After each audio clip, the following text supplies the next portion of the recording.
Create a plaid paper that color coordinates with your photo by using the Rectangular Marquee tool. Begin in expert mode by opening the photo that comes in the downloads, or open your own photo which contains multiple colors. In the menu bar, choose File, Duplicate to create a copy. Photoshop users choose Image Duplicate.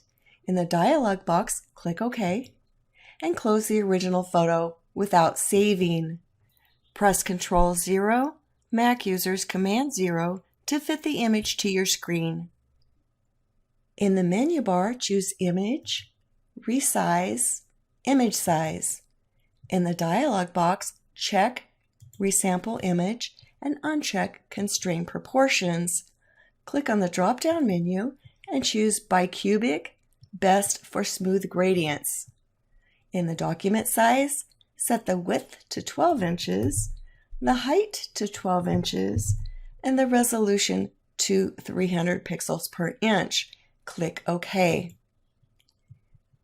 Reset the image size options so that they'll be correct the next time you go to use that tool. In the menu bar, choose Image, Resize, Image Size, check Constraint Proportions, uncheck Resample Images, and click OK. Photoshop users will find the settings in the manual.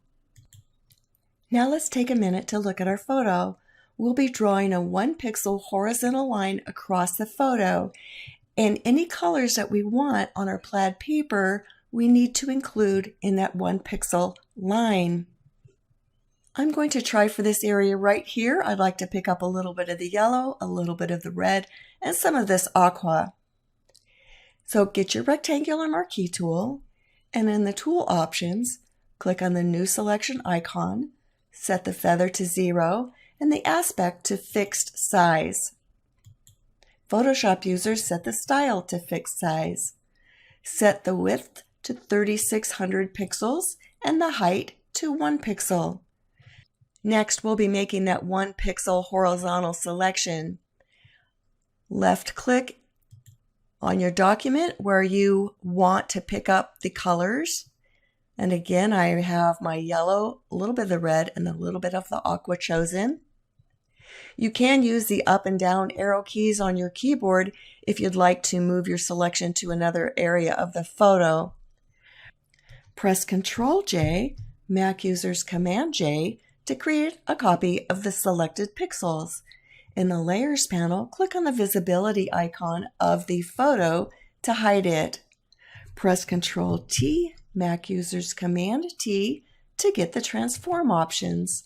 On the document, click and drag the top handle of the bounding box to the top of the document and the bottom to the bottom of the document. Photoshop users hold down the Shift key while you drag, and then click OK.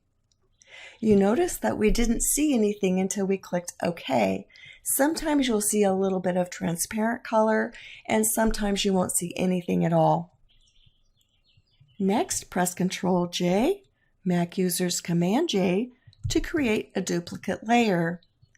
In the menu bar, choose Image, Rotate, Rotate Layer 90 degrees left. Photoshop users, Edit, Transform, Rotate 90 degrees clockwise.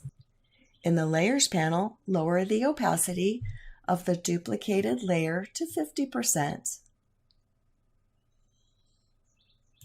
And now we have a beautiful plaid paper that's going to perfectly complement our photo. When you're happy with your plaid paper, save your document as a high-quality JPEG with a unique name. With this technique, you can create different plaid papers both in color and in pattern from the same photo. Here are a few other plaid papers I created using different areas of the photo.